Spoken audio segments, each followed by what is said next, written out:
Battlefield and Call of Duty aren't at war. We can get both games and enjoy them as fans. You're right, but you're wrong.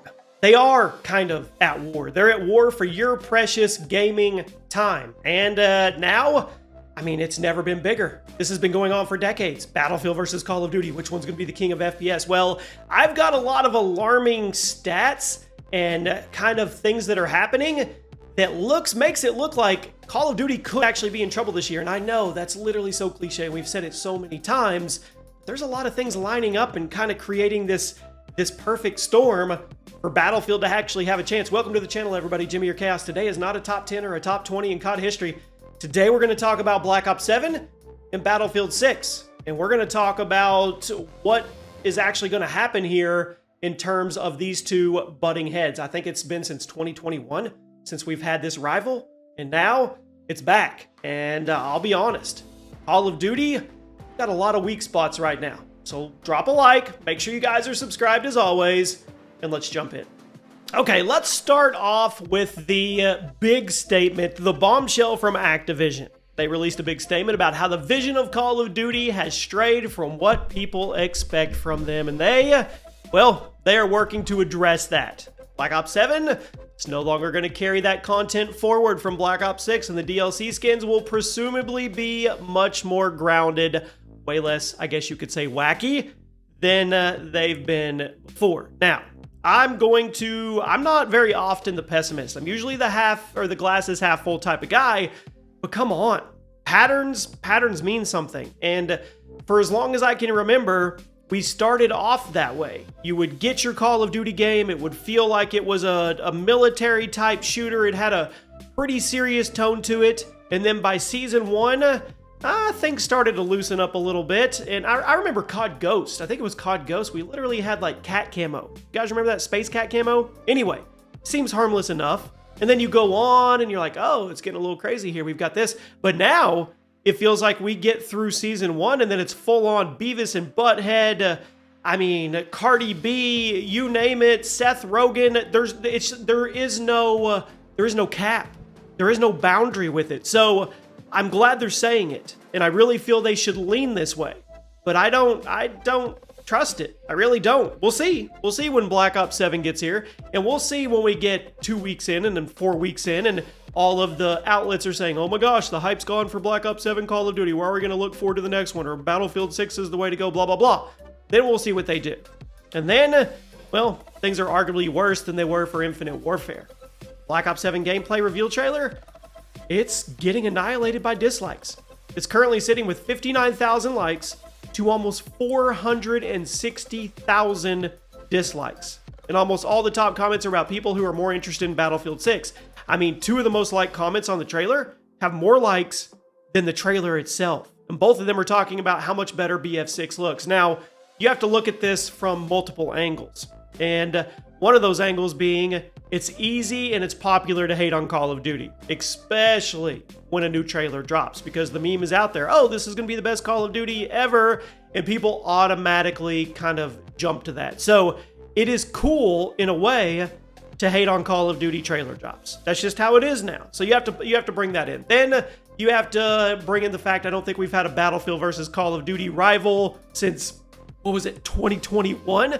So it's fresh.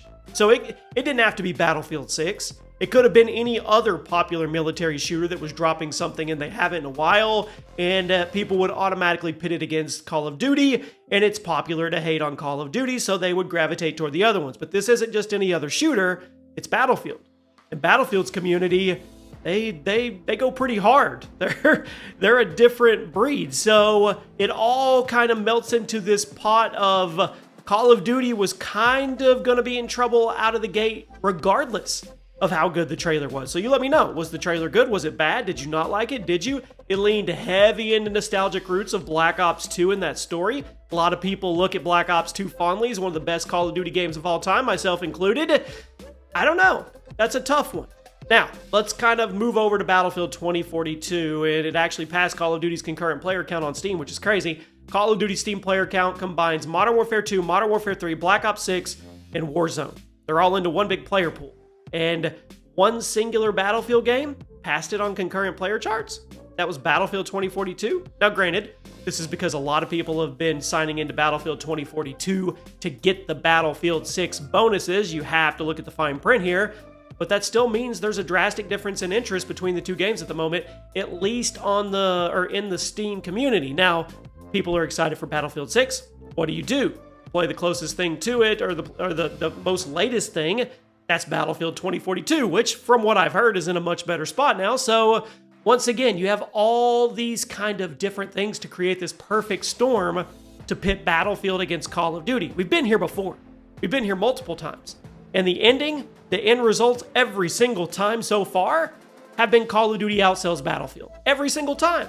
Is that going to be the ending this year? I don't know. I mean, Black Ops 7 pre-orders, they're way below Battlefield 6 pre-orders on Steam. Battlefield 6 is currently the 10th best-selling game on Steam, while Black Ops 7, I don't think it's even in the top 100. Once again, this is Steam.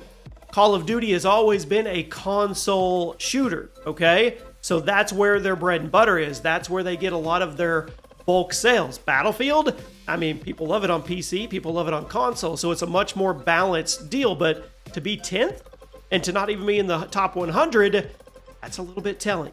Now, on the PlayStation Store, BO7 and BF6 are frequently going back and forth with each other in terms of who takes the higher spot. Once again, that's not a good sign for Black Ops 7 because in the past, Call of Duty has always owned those console store spots. Always. I mean, you can fact check me, but I'm pretty sure they were always way above Battlefield on the console because, once again, that's their bread and butter. That's kind of their core audience. But now, they're flip-flopping back and forth. And that means Battlefield is making some kind of push when it comes to the console side of things, which, once again, isn't great for Call of Duty. So I know, and a lot of people will say, this doesn't have to be Call of Duty versus Battlefield. You're right, it doesn't. But at the end of the day, you can only pick up your controller or play on your keyboard and play one game at a time, right?